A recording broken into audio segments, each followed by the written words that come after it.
बिस्मिल्लाहिर्रहमानिर्रहीम। स्टूडेंट अस्सलाम वालेकुम। स्टूडेंट आज हम जो कल का जो टॉपिक है कंटिन्यूटी, उस एक्सरसाइज 1.4 जो एक्सरसाइज है उसके रिलेटेड जो है ना आज हम कुछ एग्जांपल्स करेंगे। एक्सरसाइज 1.4 तो हम वाइंड अप कर चुके थे, बट उसके रिलेटेड कुछ एग्जांपल्स थी, उनको स्टूडेंट आज जो है हम स्टार्ट करेंगे। तो that's examples are very important student. ये एग्जांपल्स बहुत इंपॉर्टेंट हैं, इनको आपने वन टाइम इनमें से गो थ्रू आपने होना है। स्टूडेंट एग्जांपल नंबर 1 है, एग्जांपल 2 है, एट पेज 29 है, ठीक है जी। तो student f x x square -1 over x -1 at x is equal to 1। Student मैं अगेन रिपीट कर रहा हूँ, examples are too much important. Second year में एग्जांपल्स को नहीं आपने छोड़ना, लाजमी इनमें से गो थ्रू होना है, आपने इनको अपने हाथों से गुजारना है। स्टूडेंट आपने चेक करना है कि ये एट एक्स इक्वल टू 1 पे ये फंक्शन कंटिन्यूस है कि नॉट कंटिन्यूस। सबसे पहले ये देखें फंक्शन कि स्टूडेंट अगर मैं इसमें आप 1 पुट करूँ तो ये क्या है जी, 1 स्क्वायर -1 1 -1। तो देखिए स्टूडेंट ये तो डिनोमिनेटर में 0 आ रहा है, डिनोमिनेटर में क्या रहा है ये 0 आ रहा है। इसका मतलब क्या हुआ कि हम 1 पर फंक्शन की वैल्यू मालूम नहीं कर सकते, और इधर अगर वैल्यू मालूम नहीं कर सकते तो इसका मतलब 1 के ऊपर फंक्शन डिफाइंड नहीं है, 1 के ऊपर फंक्शन क्या है, अनडिफाइंड है। तो इसलिए हम कहेंगे कि देखिए 1 पुट करने से डिनोमिनेटर में 0 आ रहा है, इट मीन्स ये फंक्शन जो है इसकी x इज इक्वल टू 1 पे वैल्यू नहीं मालूम कर सकते, यानी 1 पे ये अनडिफाइंड है। तो इसका मतलब वैल्यू मालूम नहीं कर सकते तो फिर left hand right hand limit मालूम करने का फायदा कोई नहीं है। इसका मतलब ये फंक्शन डिसकंटिन्यूस है एट x इक्वल टू 1। इसका एक और शॉर्ट, ठीक है जी। तो कमाल क्या जी, देयरफॉर कि at x equal to 1 f x is discontinuous, f x is discontinuous. उम्मीद है स्टूडेंट आपको समझ लगी होगी। इसके बाद स्टूडेंट हम एग्जांपल नंबर नेक्स्ट देखते हैं जी, वो एग्जांपल 3 है आपकी। स्टूडेंट आपके सामने एग्जांपल 3 है, पेज नंबर 29 पे है। आपको एफ एक्स दिया हुआ है 3x -5x + 4। तो वो आपसे कह रहा है discuss continuity at x equal to 1। Discuss continuity at x equal to 1 का मतलब क्या है कि इस फंक्शन को चेक करें क्या ये x इक्वल टू 1 पे कंटिन्यूस है कि डिसकंटिन्यूस है। तो कल मैं स्टूडेंट बताया था कि सबसे पहले हम क्या करते हैं जी कि वैल्यू निकालते हैं, इसके बाद हम जी क्या करते हैं जी लिमिट निकालते हैं। वैल्यू को f ऑफ c भी कहते हैं और लिमिट को x goes to c F x भी कहते हैं।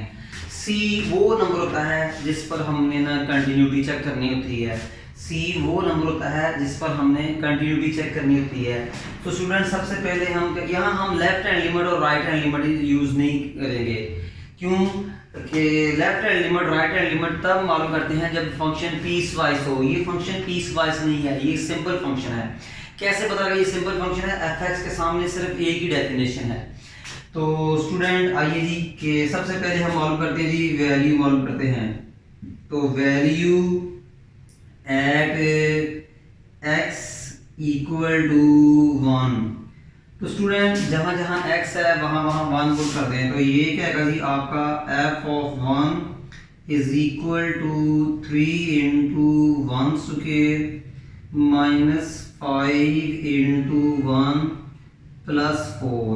f of 1 is equal to 1 square 1 3 are 3 -5 1s are 5 + 4। f of 1 is equal to 4 + 3 7 7 - 5 और ये 2। स्टूडेंट ये हम जो है ना ये वैल्यू मालूम कर चुके हैं। अब हम स्टूडेंट लिमिट मालूम करते हैं। तो आपने सिंपल लिमिट मालूम करनी है, left hand right hand limit मालूम नहीं करनी।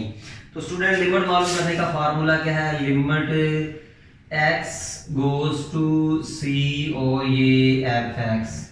तो limit x goes to c वो वैल्यू है जिस पे हमने ना कंटिन्यूटी चेक करनी है। तो मैं c में 1 पुट कर रहा हूँ, एफ एक्स हमारा ये गिवन फंक्शन है, एफ एक्स हमारा ये गिवन फंक्शन है, तो वो क्या है जी आपका जी 3x² माइनस 5x और ये +4। ठीक है स्टूडेंट, एफ एक्स वो फंक्शन है जिसकी हम लिमिट मालूम कर रहे हैं, तो लिमिट डायरेक्ट पुट कर दें तो ये क्या आएगा 3 × 1² माइनस 5 × 1 +4, तो 1 1 3s are 3 minus 5 1s are 5 plus 4, 3 minus 5 plus 4 simplify किया तो स्टूडेंट हमें 2 मिला। अब देख लें नंबर 1 को देखें और नंबर 2 को देखें। Number 1 value of the function, number 2 limit of the function, दोनों सेम है। इसका मतलब क्या हुआ, function f x is continuous at x equal to 1। तो यहाँ लिखना है आपने जी कि from number 1 and 2 value at 1 और लिमिट एट 1 दोनों क्या है जी इक्वल है। फिर सुन लीजिएगा जी कि फ्रॉम नंबर 1 वैल्यू एट 1 और limit of f x at 1 दोनों क्या है सेम है, तो therefore f x is a continuous function, f x is a continuous function. Student उम्मीद करता हूँ आपको समझ लगी होगी। आइए स्टूडेंट इसके बाद हम नेक्स्ट एग्जांपल करते हैं जी। स्टूडेंट आपके सामने एग्जांपल 4 पेज 30 पे है, discuss the continuity of the function f x at x equal to 3। आपके सामने मैंने एक फंक्शन एफ एक्स लिखा हुआ है, f x is equal to x² - 9 by x - 3 if x not equal to 3, f x equal to 6 if x equal to 3। और हमने जो कंटिन्यूटी चेक करनी है at x equal to 3। Student हमने check करना है कि 3 के ऊपर इस फंक्शन की जो है ये फंक्शन जो है कंटिन्यूस है कि डिसकंटिन्यूस है। स्टूडेंट अगेन यहाँ सबसे पहले हम वैल्यू फाइंड करेंगे, फिर हम लिमिट फाइंड करेंगे। यहाँ भी लेफ्ट हैंड और राइट हैंड का लिमिट का कॉन्सेप्ट नहीं होगा। याद रखना कि left hand right hand limit तब इस्तेमाल करते हैं जब आप less than, equal to, greater than, equal to, less than या ग्रेटर देन का इनइक्वालिटीज देखें। Student left hand right hand limit आप तब फाइंड करते हैं जब आपको ये इनइक्वालिटीज नजर आए तो फिर करते हैं। यहाँ भी हमने सिंपल फंक्शन की वैल्यू फाइंड करनी है और उसकी लिमिट फाइंड करनी है। किस पर स्टूडेंट? 3 पर। और अगर वैल्यू और लिमिट इक्वल आ गए स्टूडेंट तो हम कहेंगे वो फंक्शन कंटिन्यूस है। अगर वैल्यू और लिमिट स्टूडेंट इक्वल ना आए तो हम कहेंगे वो वो फंक्शन कंटिन्यूस फंक्शन नहीं है।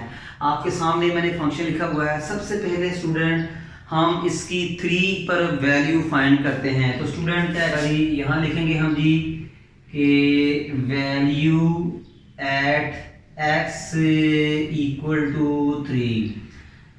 तो वैल्यू देखिए स्टूडेंट गौर से देखिएगा, वैल्यू निकालने का मेथड ऑलरेडी मैं क्वेश्चंस में डिस्कस कर चुका हूँ एक्सरसाइज के। तो इक्वल का साइन भी हो और 3 भी हो। देख ले स्टूडेंट इक्वल का साइन भी है और ये 3 भी है। इसके सामने क्या है 6, तो इसका मतलब f x equal to 6, f x का है इक्वल टू 6। यानी वैल्यू फाइंड करने के लिए मुझे एफ एक्स का 6 वाली डेफिनेशन पिक करनी पड़ेगी, ये सिलेक्ट करनी पड़ेगी। वैल्यू निकालने का तरीका बता चुका हूं मैंने कि इक्वल का निशान आया 3 आया, बहुत देख लें यहाँ नॉट इक्वल टू है, ठीक है। अच्छा कि 3 आया है मगर नॉट इक्वल टू है। अब x किसके इक्वल है स्टूडेंट? 3 के, तो f ऑफ 3 इक्वल टू 6। ये स्टूडेंट हम इस फंक्शन की वैल्यू मालूम कर चुके हैं। अब हम स्टूडेंट 3 पर ही स्टूडेंट जो है ना फंक्शन की जो है वो लिमिट मालूम करेंगे। तो वो क्या है जी, limit x goes to c F x is equal to limit x goes to c किसके इक्वल है? इसको x की वैल्यू को c समझ लें या x समझ लें, एक ही बात है। तो ये 3 है। एफ एक्स किसके इक्वल है स्टूडेंट? वो देखें आप, x² - 9 over x minus 3। Student अगर आप लिमिट पुट करें तो 0/0 आंसर आ रहा है, देख रहे हैं आप, 3 square minus 9 over 3 minus 3। Student मैंने क्या किया है, x में 3 वर्ड क्यू पुट किया है, तो देख लें ये 0/0 फॉर्म आ रही है। फिर मैंने आपको बताया था चेक करना है कि न्यूमिनेटर फैक्टराइज हो रहा है या डिनोमिनेटर फैक्टराइज हो रहा है या दोनों हो रहे हैं, कुछ फैक्टर्स कैंसिल होंगे, फिर लिमिट पुट हो जाएगी। तो यहाँ भी कुछ स्टूडेंट ऐसा ही सिनेरियो बन रहा है। तो ये क्या है, लिमिट x गोज टू 3, तो आप x स्क्वायर माइनस 9 को फैक्टराइज करेंगे तो x minus 3 and x plus 3 over x minus 3। x minus 3 student x minus 3 से कैंसिल, अब आपकी लिमिट पुट हो जाएगी, जहां जहां x है वहां वहां 3 पुट कर दें स्टूडेंट, तो यहाँ भी 3 पुट करेंगे, 3 प्लस 3 दैट इज 6, इसको नंबर 2 कहें। स्टूडेंट नंबर 1 क्या है, value of function at x equal to 3। ये नंबर 2 क्या है, लिमिट ऑफ फंक्शन एट 3, वो भी क्या है 6 है। इसका मतलब क्या हुआ कि 3 के ऊपर ही फंक्शन की वैल्यू, 3 के ऊपर ही फंक्शन की लिमिट इक्वल आ गई हैं। इसका मतलब क्या है स्टूडेंट कि ये जो हमारा गिवन फंक्शन f(x) है, ये जो कंटिन्यूस है at x is equal to 3।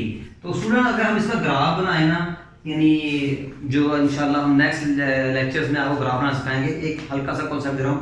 अगर मैं इस फंक्शन का ग्राफ बनाऊँ ना, तो स्टूडेंट ये आपका ये एक स्ट्रेट लाइन आएगी और देख लें इसमें गैप नहीं है। अगर मैं इसका ग्राफ बनाऊँ ना, तो ये आपका y एक्सिस, ये आपका x एक्सिस, तो एक स्ट्रेट लाइन आएगी और इसमें किसी किस्म का गैप नहीं है। अगर मैं इस फंक्शन का ग्राफ बनाऊँ तो एक स्ट्रेट लाइन बनेगी जिसमें किसी किस्म का गैप नहीं है। तो ग्राफ से भी पता लग रहा है स्टूडेंट ये फंक्शन जो है 3 पे जो है क्या है जी, कंटिन्यूस, अदरवाइज ग्राफ बनाने की जरूरत नहीं है। तो यहाँ हम लिखेंगे from number 1 and 2 value eight 3 equal to limit at x goes to 3 f(x), ठीक है। तो therefore f(x) is continuous, f(x) is continuous at x equal to 3। Student उम्मीद है आपको ये समझ लगी होगी। ये क्वेश्चन बिल्कुल एक्सरसाइज में इसी तरह के क्वेश्चन हैं, ठीक है। आइए स्टूडेंट अब हम इसी एग्जांपल का पार्ट 2 करते हैं। स्टूडेंट आपके सामने एग्जांपल नंबर 4 पे 30, इसका पार्ट 2 अब हम करेंगे। इसका पार्ट 1 अभी आपने किया है, तो उस पार्ट में इस पार्ट में फर्क क्या है। इसी एग्जांपल के पार्ट 1 में फंक्शन पीस वाइज था, पार्ट 2 में फंक्शन पीस वाइज नहीं है, ठीक है। पार्ट 1 में फंक्शन पीस वाइज था, इसमें पार्ट 2 में फंक्शन पीस वाइज नहीं था, ठीक है। तो इसलिए gx अब यहाँ सिर्फ ये g discuss continuity at x equal to 3 और gx is equal to x square minus 9 over x minus 3 at x equal to 3। Student question example 4 के 2 पार्ट्स हैं, मैं दोनों पार्ट्स का फर्क आपको बता चुका हूँ स्टूडेंट। फिर मैं आपको अगेन इसके बारे में बता रहा हूँ कि पार्ट 1 में पीस वाइज फंक्शन बन रहा था, यहाँ पीस वाइज फंक्शन नहीं है। आप पेज नंबर 30 पे देखिए, दोनों एग्जांपल लिखे होंगे, आपको पता लग जाएगा। तो आपने क्या करना है, 3 के ऊपर डिसकंटिन्यूटी चेक करनी है स्टूडेंट। तो डिसकंटिन्यूटी के लिए मुझे वैल्यू और लिमिट चाहिए, मुझे क्या चाहिए, वैल्यू और लिमिट। सबसे पहले मैं क्या करता हूँ जी कि वैल्यू मालूम करता हूँ। वैल्यू मालूम करने का तरीका क्या है, जहाँ जहाँ x है वहाँ वहाँ 3 पुट करें। तो ये पुट x इक्वल टू 3, तो g of 3 is equal to 3 square minus 9 over 3 minus 3। तो स्टूडेंट ये क्या हुआ, ये तो 0/0 फॉर्म आ गया। इसका मतलब क्या हुआ स्टूडेंट कि जो है आपका gx जो है वो 3 पे अनडिफाइंड है, नॉट डिफाइंड है। क्यों बोला कि स्टूडेंट डिनोमिनेटर में 0 आ चुका है, डिनोमिनेटर में 0 आ चुका है, 3 पुट करने से x में 3 पुट करने से डिनोमिनेटर में 0 आ चुका है। ऊपर जो मर्जी है न्यूमिनेटर में, इससे हमें कोई मतलब नहीं है, कोई गिला नहीं, कोई शिकवा नहीं, शिकायत नहीं। बट नीचे देखिए, इसका मतलब क्या हुआ कि फंक्शन 3 पे डिफाइंड ही नहीं है, तो फिर लिमिट डिफाइन करने का फायदा ही नहीं है, टाइम ज़ाया करने वाली बात है। स्टूडेंट्स देखें, x में 3 पुट करने से क्या है, डिनोमिनेटर में 0 आ चुका है। इसका मतलब क्या हुआ कि 3 के ऊपर हम वैल्यू ही मालूम नहीं कर सकते। जब वैल्यू ही मालूम नहीं कर सकते तो लिमिट फाइंड करने का फायदा ही कोई नहीं है। तो हम कहेंगे कि as gx is not defined at x equal to 3, क्या लिखेंगे कि as gx is not defined at x equal to 3, तो therefore gx is discontinuous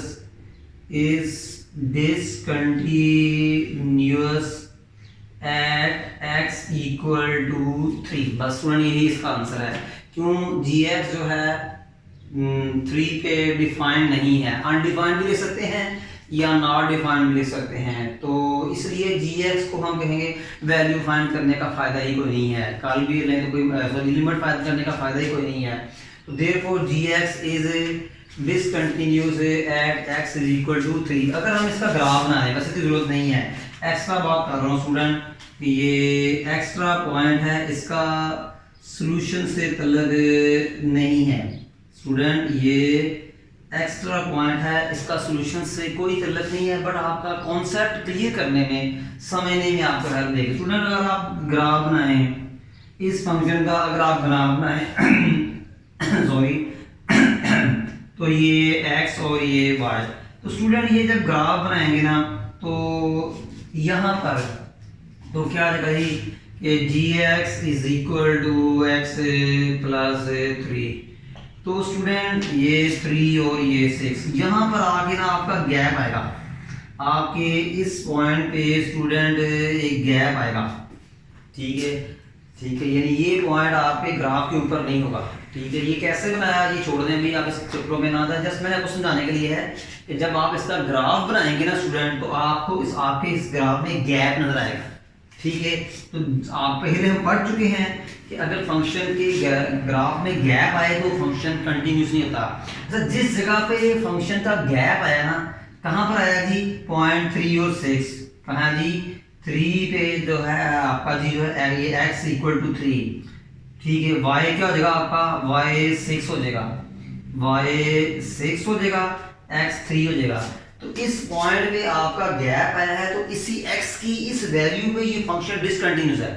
मैंने आपको ग्राफिकली भी समझा दिया है कि मैंने एक पहले फंक्शन का ग्राफ ड्रा किया, तो देखें कि x की इस वैल्यू पे आपका ग्राफ में गैप आ रहा है, तो ग्राफ से भी पता लग रहा है कि फंक्शन जो है 3 पे क्या है, डिसकंटिन्यूस है। उम्मीद है स्टूडेंट आपको समझ लगी होगी। इसका सॉल्यूशन से कोई तल्लुक नहीं, जस्ट समझाने के लिए सॉल्यूशन आपका जस्ट यहाँ तक है। देखिए मैंने एक्स्ट्रा पॉइंट लिख दिया है स्टूडेंट, मुझे लगता है उम्मीद है आपको समझ लगी होगी। आइए हम नेक्स्ट एग्जांपल करते हैं स्टूडेंट। एग्जांपल 5 है, इसमें लिखा हुआ है discuss continuity at x equal to 3, और ये फंक्शन क्या है, piecewise fx equal to x minus 1 if x less than 3। इसका मतलब x माइनस 1 वाला फंक्शन कब यूज करना है, जब x की वैल्यूज 3 से स्मॉल हो। fx is equal to 2x plus 1 if 3 less than equal to x, या x greater than equal to 3। Student एक ही बात है, मैंने r का वर्ड डाल दिया है, तो fx के सामने 2x प्लस 1 वाली डेफिनेशन कब यूज करेंगे, जब x की वैल्यू या तो 3 हो या 3 से ज्यादा हो। तो सबसे पहले हम स्टूडेंट हमने 3 के ऊपर जो है वो कंटिन्यूटी चेक करनी है, तो 3 के ऊपर कंटिन्यूटी चेक करनी है, तो 3 के ऊपर ही हम क्या करेंगे स्टूडेंट, अच्छा वैल्यू भी मालूम करेंगे, लेफ्ट हैंड लिमिट भी मालूम करेंगे, राइट हैंड लिमिट भी मालूम करेंगे। स्टूडेंट ये पीस वाइज फंक्शन है, यहाँ पर लेफ्ट हैंड लिमिट और राइट हैंड लिमिट हम मालूम करेंगे। क्यों, इस क्वेश्चन में ये इनइक्वालिटीज आ चुकी हैं, आप देख सकते हैं कि इस क्वेश्चन में ये इनइक्वालिटीज आ चुकी हैं। तो सबसे पहले हम लेफ्ट वैल्यू मालूम करेंगे, then left hand limit, then right hand limit. Value value, left hand limit, right hand limit, सारी की सारी ही आपने 3 पर मालूम करनी है। क्यों 3 पर मालूम करनी है? बिकॉज हम 3 पर फंक्शन की कंटिन्यूटी चेक करने जा रहे हैं। तो स्टूडेंट क्या करेंगे जी, value at x equal to 3, value at x equal to 3। Student देखें, इक्वल का साइन भी हो और 3 भी हो, देख लें ये इक्वल का साइन भी है और स्टूडेंट 3 भी है, तो इसके सामने क्या आ रहा है, 2x प्लस 1। देखिए स्टूडेंट, इक्वल का साइन भी हो और 3 भी हो, इसके सामने क्या आ रहा है, 2x प्लस 1। इसका मतलब वैल्यू हासिल करने के लिए fx के सामने 2x प्लस 1 वाली डेफिनेशन यूज करेंगे। तो ये fx is equal to 2x plus 1। अब जहां जहां आपका x है वहां 3 पुट कर दें। 3 क्यों पुट करना है? बिकॉज हम 3 पर फंक्शन की वैल्यू फाइंड करने जा रहे हैं। तो ये f of 3 is equal to 2 into 3 plus 1। तो ये f of 3 is equal to 7। Student इसको नंबर 1 का नाम दें, यानी कि फंक्शन की 3 पे वैल्यू 7 है। अब हम लेंगे जी लेफ्ट हैंड लिमिट। तो लेफ्ट हैंड लिमिट का फार्मूला आपको आता ही है कि limit x goes to c minus fx is equal to limit x goes to c। हमारी वो वैल्यू है जिस पर हम कंटिन्यूटी चेक करने जा रहे हैं। c हमारी वो वैल्यू है जिस पर हम कंटिन्यूटी चेक करने जा रहे हैं। तो c में क्या लिखेंगे, 3 और minus fx is equal to limit x goes to 3। अब इसका रीड कैसे करते हैं, x माइनस को पढ़ते हैं स्मॉलर देन, और ये 3, x less than 3, x less than 3। तो x लेस देन 3 स्टूडेंट ये आ रहा था x। तो इसका मतलब क्या हुआ कि इस सारी माइनस fx को आप 2x प्लस 1 के साथ रिप्लेस करेंगे। स्टूडेंट x लेस देन 3, इसका मतलब माइनस f, तो ये लिखेंगे। तो x less than 3, sorry student ऊपर वाली डेफिनेशन x लेस देन 3 में हमारी ये डेफिनेशन आएगी। x लेस देन 3 में हमारी ये डेफिनेशन आएगी। इसका मतलब माइनस fx को आप x माइनस 1 से क्या करेंगे जी, आप रिप्लेस करेंगे। अब जहां जहां x है वहां 3 पुट कर दें, 3 माइनस 1 2, तो ये नंबर 2। स्टूडेंट वैसे पता लग रहा है 1 और 2 को देख के पता लग रहा है फंक्शन जो है वो डिसकंटिन्यूअस है, बट हम इसको राइट हैंड लिमिट भी इसकी फाइंड करेंगे।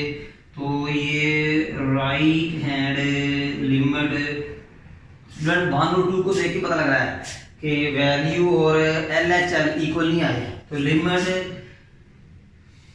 Limit x goes to c plus fx is equal to limit x goes to, अब c क्या है, c आपकी वैल्यू क्या है 3, जिस पे हम कंटिन्यूटी चेक करने जा रहे हैं। तो प्लस fx, तो ये क्या है आपका जी, लिमिट x गोज टू 3। आप इसको कैसे पढ़ते हैं, x positive mean greater than, positive mean greater than और 3, x ग्रेटर देन 3। तो देख लें x ग्रेटर देन 3 ये आ रहा है, x ग्रेटर देन 3 आपका ये आ रहा है, ठीक है। तो इसका मतलब क्या हुआ, प्लस fx को हम 2x प्लस 1 से रिप्लेस करेंगे। तो जहां जहां x है स्टूडेंट वहां 3 पुट करेंगे, तो ये स्टूडेंट 7 आ रहा है। तो फ्रॉम नंबर 1 2 3 तीनों के आंसर सेम नहीं है। ये कहें कि वैल्यू का दे, left hand limit, right hand limit, तीनों सेम नहीं है, तीनों सेम नहीं है। तो इसलिए ये फंक्शन जो है कंटिन्यूस नहीं है एट x इक्वल टू 3। तो from number 1 2 and 3 value eight 3 और लेफ्ट हैंड लिमिट एट और राइट हैंड लिमिट एट 3 ये इक्वल नहीं है। देखिए वैल्यू जो है लेफ्ट हैंड लिमिट के इक्वल है, मगर ये जो है ये इक्वल नहीं है। अब देख लें, इसका आंसर 7 है, इसका आंसर 2 है, इसका आंसर जो है वो क्या है जी आपका जी अगेन 7 है, तो ये इक्वल नहीं है। तो therefore f x is discontinuous, fs is discontinuous at x equal to 3। देखिए स्टूडेंट, आज का जो हमारा लेक्चर जो है वो वाइंड अप हो चुका है। मैं अगेन लेक्चर के स्टार्ट में भी बता चुका हूँ कि इन एग्जाम्पल को अच्छी तरह देखिएगा। समटाइम इन एग्जाम्पल से क्वेश्चन आए हुए हैं और हम स्टूडेंट देखते रहते हैं, ये एक्सरसाइज में है ही नहीं। ठीक है, सेकंड ईयर में एग्जाम्पल्स को स्टूडेंट आपने नहीं छोड़ना। ठीक है, ये पेपर में आ चुकी हैं, तभी मैं स्टूडेंट इनको अलग एक लेक्चर की शक्ल में, वीडियो की शक्ल में बना के पेश कर रहा हूँ। अदरवाइज एक्सरसाइज करके हमारा काम कंप्लीट हो जाता है, बट नंबर स्टूडेंट के मिस हो जाते हैं जब एग्जाम्पल आ जाती है। तो स्टूडेंट जाने से पहले हमारे इस चैनल को लाइक करना, शेयर करना और सब्सक्राइब करना ना भूलिएगा, बिकॉज ये आपका अपना चैनल है। स्टूडेंट हमें नेक्स्ट लेक्चर तक जल्दी है, तब तक आप खुश रहें, आबाद रहें जी। अल्लाह हाफिज़।